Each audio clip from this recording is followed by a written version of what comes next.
जय श्री हरि। जय अगहन मास प्रभु की असीम महिमा। आज हम सब यहाँ एकत्र हुए हैं अगहन मास महात्म्य के 11वें अध्याय की पवित्र कथा को सुनने और समझने के लिए।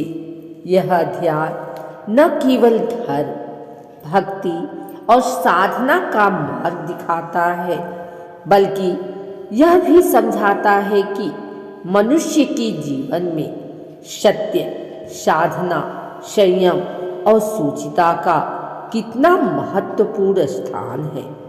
जैसे जैसे हम इस कथा के प्रत्येक प्रसंग में आगे बढ़ेंगे, आत्मा में एक नवीन शांति, एक नवीन तेज और एक नवीन भक्ति भाव जागृत होता चला जाएगा। अगहन मास की महिमा सनातन काल से चली आ रही है। देवताओं, ऋषियों, महर्षियों और स्वयं भगवान ने इस मास को अत्यंत शुभ, अत्यंत पुण्यदायक और अत्यंत कल्याणकारी बताया है। कहा जाता है कि जब पृथ्वी पर अधर्म बढ़ने लगे, मनुष्य के हृदय में दया, शील और सदाचार छिड़ पड़ने लगे, तब इस पवित्र अगहन मास का आगमन जीवन में दीपक की तरह प्रकाश देने के लिए होता है। इस 11वें अध्याय का आगाज भी इसी दिव्य भावना के साथ होता है।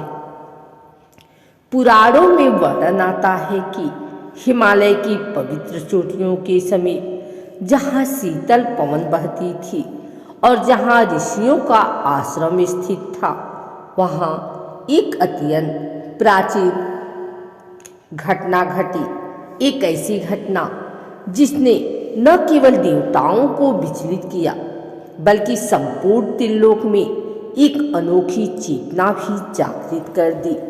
इस अध्याय की कथा उसी घटना से प्रारंभ होती है। महर्षि अत्रि, जो अपनी तपस्या, ज्ञान और धैर्य के लिए संपूर्ण ब्रह्मांड में प्रसिद्ध थे, वह अगहन मास में एक विशेष व्रत और अनुष्ठान कर रहे थे। कहते हैं कि उनकी तपस्या इतनी प्रबल थी कि सूर्य की किरणें भी उनके आश्रम के समीप जाते हुए मध्यम प्रतीत होती थी। वन में शांत वातावरण था, परंतु उनकी तपस्या से एक अद्भुत ऊर्जा चारों ओर फैल गई। उसी समय देवलोक में एक विचित्र स्थिति उत्पन्न हुई। असुरों का प्रभाव बढ़ रहा था, मनुष्य पथ भ्रष्ट हो रहे थे और पृथ्वी पर धर्म का क्षय होने लगा था। देवताओं ने विचार किया कि यदि यही स्थिति रही तो तीनों लोकों का संतुलन बिगड़ जाएगा।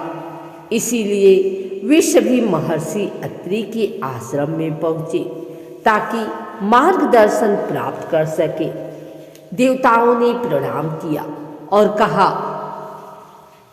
हे महर्षि, आपकी तपस्या अमोघ है। आपकी साधना की अग्नि संसार को पवित्र करने की क्षमता रखती है। कृपा कर हमें यह बताइए कि इस संकट से संसार को कैसे बचाया जाए। महर्षि अत्रि ने नेत्र खोले, मुस्कुराए और शांत स्वर में बोले, हे देवताओं, अगहन मास वह समय है जब भगवान स्वयं पृथ्वी पर अपनी कृपा बरसाते हैं। यदि मनुष्य इस मास में सत्य, संयम और भक्ति का पालन करे तो किसी भी प्रकार का संकट उनका क्या, तीनों लोकों का भी नाश नहीं कर सकता। इस मास में किया गया व्रत, जप, दान और कथा श्रवण अत्यंत फलदायी होता है। इसके बाद महर्षि ने एक प्राचीन कथा सुनानी प्रारंभ की। एक ऐसी कथा जिसमें एक साधारण गृहस्थ परिवार ने अगहन मास के व्रत और साधना के द्वारा न केवल अपने कष्ट दूर किए, बल्कि अपने कुल का उत्थान भी किया।